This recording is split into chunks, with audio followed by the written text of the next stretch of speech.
guys. So fun fact about me, I used to love being on the stage, okay? I used to love the pressure that it would put on me, and when I say used to, I mean like elementary school Alex, okay? Not as much anymore, but comes and goes. I used to love being on the stage. I loved the pressure that it felt that I put on myself when I was up there, because I felt like I had to be perfect. I couldn't mess up because all these people's eyes were on me. I felt like I had to be perfect. When I was really little, I danced. Hard to say that I did because I have no rhythm whatsoever right now. Thanks, Brian. Appreciate that. But I have absolutely no rhythm anymore. And so quickly I learned, dance is not necessarily my thing. So I then moved on to gymnastics. And so I did gymnastics for a few years. And then it became time when I was old enough to audition for my school play. I was in 3rd grade. I heard about him and I said, you know what? That's going to be me. I'm going to be up on the stage. Everybody's going to be watching me. I'm going to be doing my little thing. It's going to be great. So I stopped doing gymnastics and I auditioned for the play. The first year I got in, I was one of like 8 3rd graders to get in, and I was in Charlie and the Chocolate Factory, and I was an Oompa Loompa in training, guys. Okay? I think we have a photo that we can put on up there. Yep, that's me. Fantastic. Yep. The orange face. The green hair, the little pom-poms on the shoe, I was all about it, okay? My face was, in fact, stained orange for weeks afterwards, but it's okay. I endured through it. The next year, I auditioned again, and I was in Beauty and the Beast, and I was just a villager. It's not as funny of a photo, but we still have one with my little, rose things. I also was a pepper shaker, but unfortunately, we don't have a photo of that. That would have been really entertaining, but it's okay. And then in 5th grade, I was in Elf Junior, and I was Elf number 2, because 2nd is the best. The amount of glitter that I had on my face for weeks afterwards is crazy. It was never left. Still find glitter on my face from the amount that they put on me. But I loved being on the stage. I loved everything about it. I loved the pressure that it put me through. I loved the stress and anxiety that it put on me. I don't know why. I was a weird kid, but I loved it. At this point in my life, my family had been going to church every Sunday. I grew up going to church. We used to go to Grace Church off of Pelham Road. I was going every Sunday. It was all I knew. Wake up on Sunday morning, go to church. It was the thing my family did, and I loved it. I was there both services every morning because my parents served one and then would attend one, so I was there all day. And it was just something that always happened. I didn't really know what it meant to follow God. I just knew going to church every Sunday was a thing that people did. It was just a thing that my family did.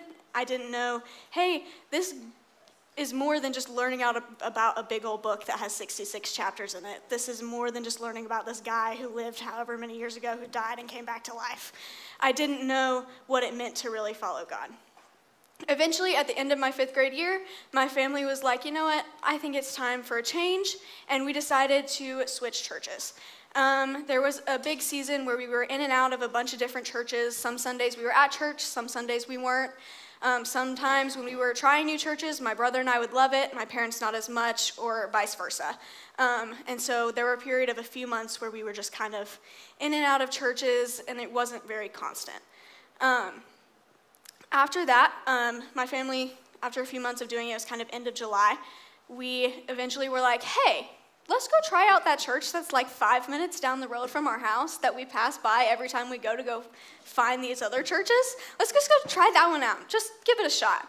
And so we get there, and I remember being on the back staircase by the back parking lot, and my parents were like, so, how did y'all like it? And me and my brother were immediately like, this is the place that we need to be. This is where we need to be. I don't know why we were so certain about why we loved it so much. Could not tell you. The only thing I can say is that God knew that this is where we needed to be. He knew that the community and the people that this place would surround me with and bring into my life would have such a huge impact on who I am and who I was at the time. But at that point, I didn't know. I was a 5th grader about to go into middle school having no idea what in the world life was. I was so little. But I just knew. I just felt that I needed to be here. I felt this calling that this is the place that we needed to be. So my family started attending regularly. I went to 6 Rise. Middle school started. I was only here for about 2 weeks in the 5th grade group, and then it was time to move up to middle school. It was that first Sunday of middle school, and my family was running very, very late, okay? And I have this really weird thing, it's so irrational and so dumb, where if I'm really late to something, I would just rather not go. I'd just rather not be there, not at all. If I'm running 15 minutes late to a doctor's appointment, you know what? Catch you next time, doc, I'll see you next week, not right now, okay? And so I'll just stay home. Well, we were running very late, and considering we only lived like 5 minutes from the church, we were late. And I remember walking in and worship had started, and the very few people that I knew at the time were all sitting in a row, and it was completely full. And so I was like, now I'm gonna have to go sit in the back by myself. Everybody's gonna know that I'm just this kid sitting here by myself with nobody to talk to. I look so awkward and weird, and everybody's judging me for being there by myself. And that pressure and that feeling that it gave me made me decide, you know what, I'm just going to go to service with my parents for a little while. I'm just not going to go to middle school. It'll be fine. I'll still be at church, but I'm not going to be at service. After a little while, my family decided to join a community group, and it just so happened that the same time that my family joined this community group, another family joined the community group with a daughter my exact age. At this point, I had no idea what in the world this girl was about, no idea who she was, no idea how much of an impact she was going to have on my life and my faith. But I was like, hey, you know what? We'll meet her. We'll see. And we became instantly best friends. It was like we were so close, it was so great. It became a new part of my Sunday routine, see her every Sunday afternoon. And eventually, she kind of decided, was like, hey, they're moving to the new building. There's new people. You should come to middle school with me. If you don't like it that one Sunday, that's fine. You can continue going with your parents, but you should come join me. Come in, sit in my small group. And so I came, and I never stopped coming. I loved it. I loved my small group. I loved being here. I loved the environment, the community, the energy that they had. I loved it. Immediately fell in love. At the time, I did not know what that would mean for me. I did not know how being here every Sunday and the community was going to impact me. I didn't know how this girl had just changed my life by getting me to come to middle school service. I had no idea, but God knew. God knew what he was doing by putting my family in that community group. He knew what he was doing by bringing this girl into my life. He knew what he was doing when he made me and my brother feel so comfortable coming here. He knew, even though I had no idea. At this point, more families started to join the community group, and they all also happened to have kids my age, and we became besties, y'all. It was crazy. The ruckus that we caused, I felt so bad for our parents when they were downstairs trying to have community group, and we were upstairs rolling around on the floor. Brian's nodding his head like, yep, exactly. He knows exactly what I'm talking about. But we were menaces to society, y'all. Menaces to society. JC knows what I'm talking about, too. You know what I'm talking about. We were menaces to society. But it was great. We all became instant friends. And I didn't know how this godly community that I was surrounding myself with and building that connection with, just seeing them every Sunday, was going to do for my life. I had no idea. I had literally no clue that God was surrounding me with those godly people, even though they didn't necessarily know 100% what it meant to follow Jesus. They didn't know either 100%. But just that godly community where we were able to lean on each other became so impactful later on. Fast forward to about 7th grade. I was still coming to church every Sunday, still didn't really know what it meant to follow God, but I kind of started to realize, hey, there might be a little something more to this, but I still didn't fully understand the depth of it. And so we started coming every Sunday, and I was doing community group at night with those group of people, and I loved it, absolutely loved it. 7th grade, I started to become really, really good friends with this girl at my school.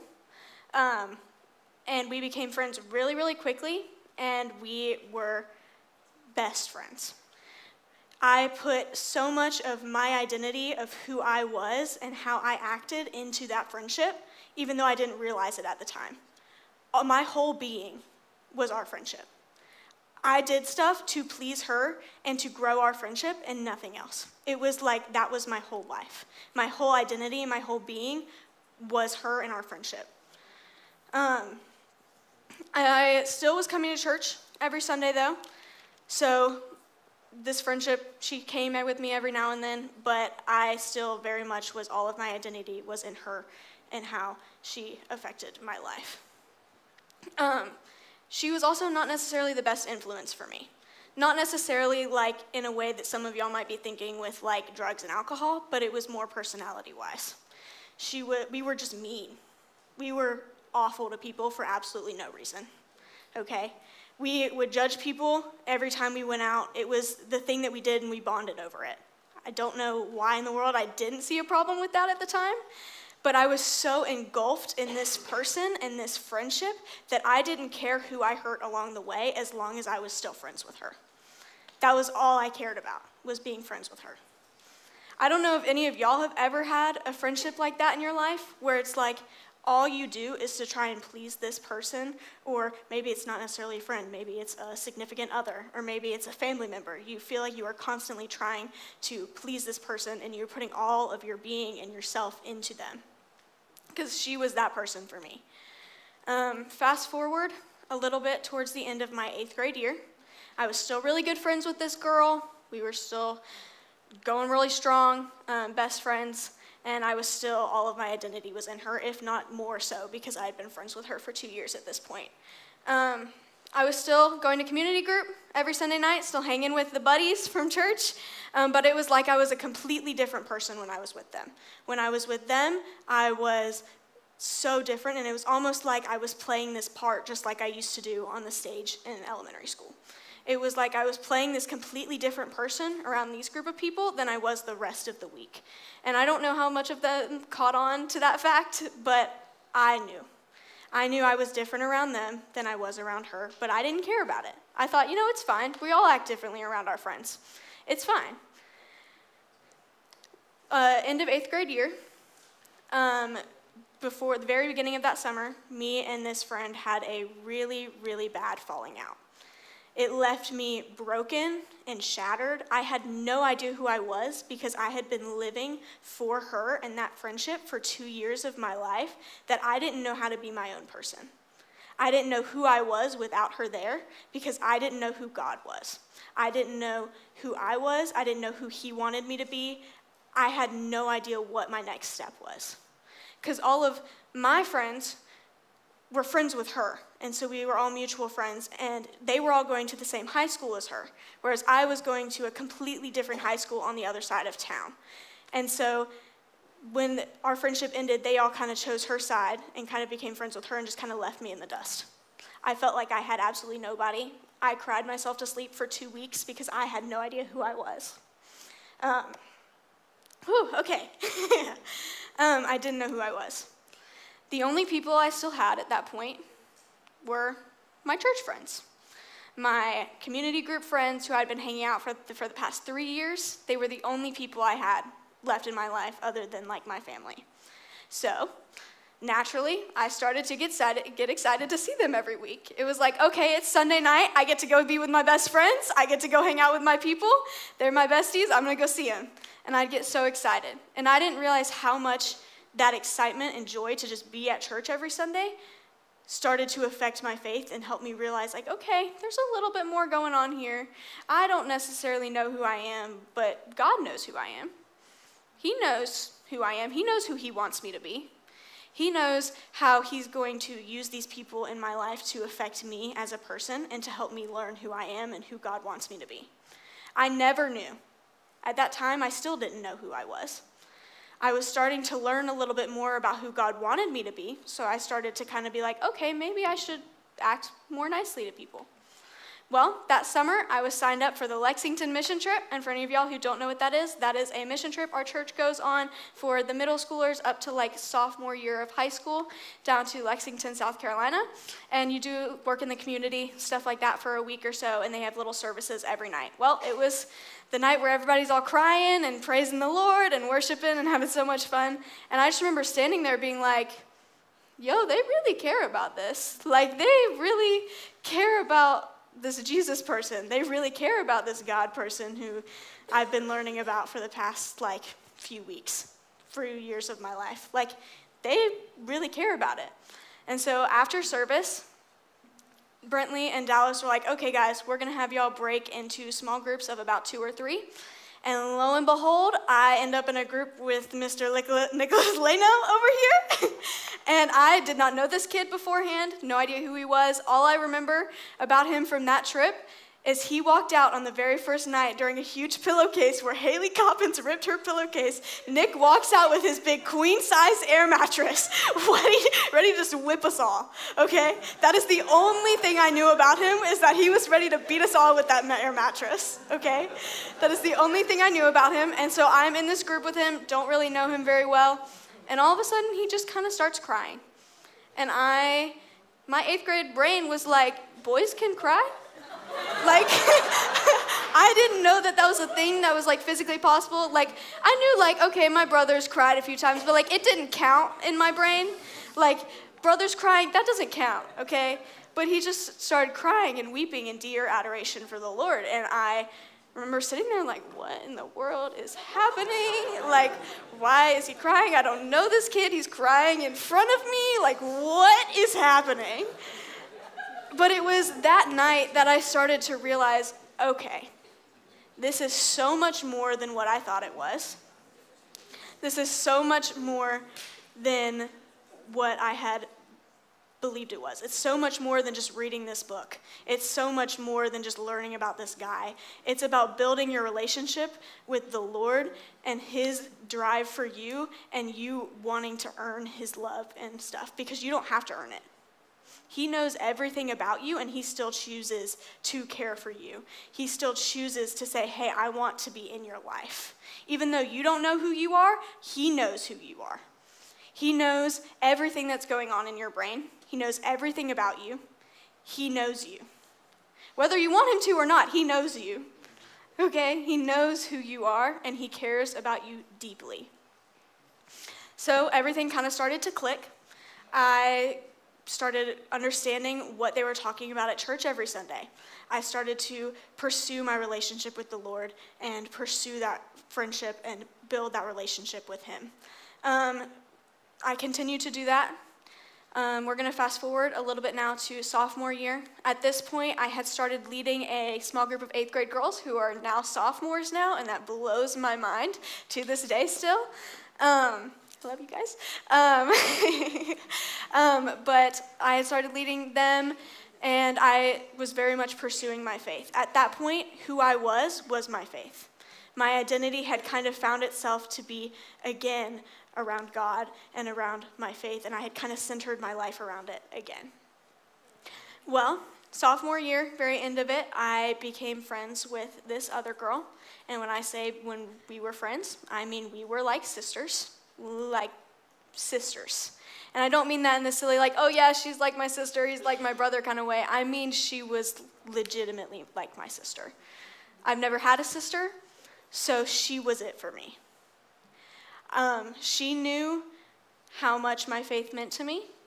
She knew me better than any person alive. She didn't know me better than God, because that's not possible, but she knew me better than any other person in my life. She knew what I needed before I knew what I needed.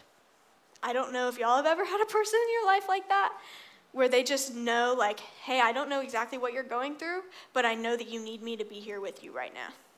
I don't know necessarily how you're feeling, but I just know you need somebody to just sit here and listen to you. Because she was that person for me. And it was the same backwards. I was that person for her. I knew her better than any other person in her life. I knew what she was going through. I knew what she was struggling with. And we were legitimately sisters. It's the only real way I can explain it. My faith was still very core to me at this point, but she and I were so close. She knew my faith was important to me. She came to church with me every now and then. She understood how much I cared about my relationship with the Lord. Well, around October-ish of my junior year, there were a bunch of things that kind of had balled together, and then we ended up just blowing up at each other.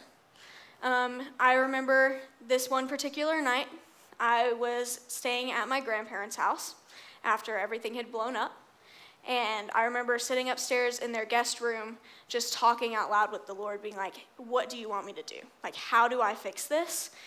Because at this point, she was like a sister to me. I didn't just want to lose another friendship. So I just remember sitting out loud and talking with the Lord, and I kind of come down to the conclusion that, hey, I should go talk to her and try and make amends. So I picked up my phone, and the first thing I see is a text from her. I don't get through the first line of the text before I start weeping. And when I mean weeping, I mean sobbing, like hardcore. I don't sob very often, guys, but I was sobbing, okay? I remember looking at the text, and the basic idea of it was she was using my faith to belittle me and in a way to put me down for believing in God.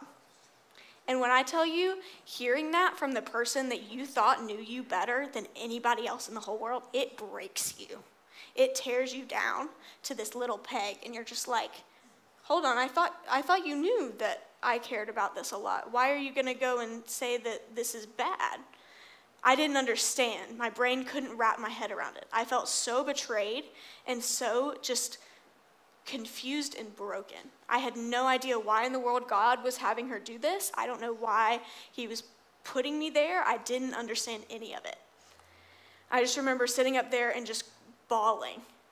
And then I was like, oh, okay, maybe I'm at my grandma's house. She might just like walk in at any moment. I don't really want her to see me like sitting on her guest bed sobbing, you know? Like I don't want her to see me that way. So I had kind of like pulled myself together after a little bit, like, okay, I'm going to get through tonight. I'm going to be okay.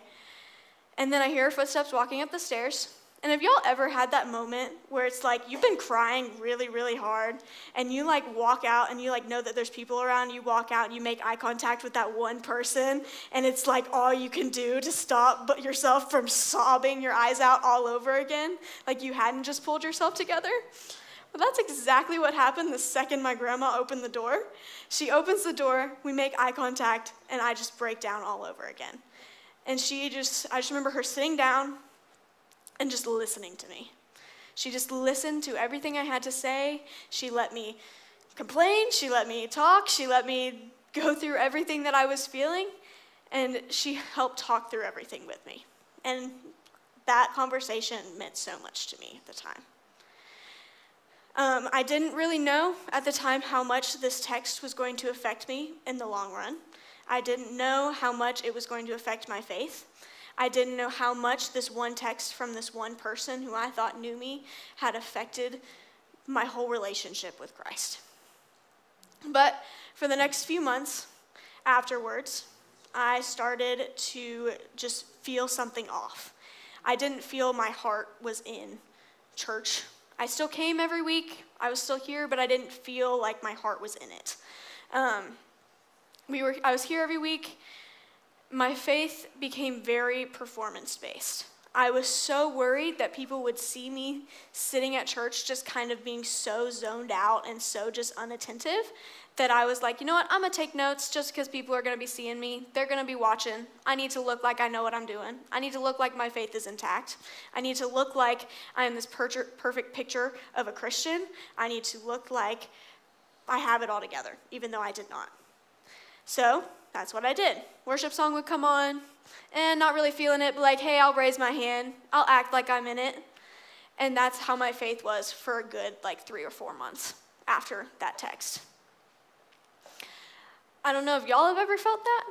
I don't know if y'all have ever just been like, okay, I'm kind of having an off night. I'll just raise my hand during this song just because, even though I'm not really in it, but I'm just going to act like I'm in it and I'll get through it and it's fine. I'll go home. It's not a big deal. It's just one night. It's okay.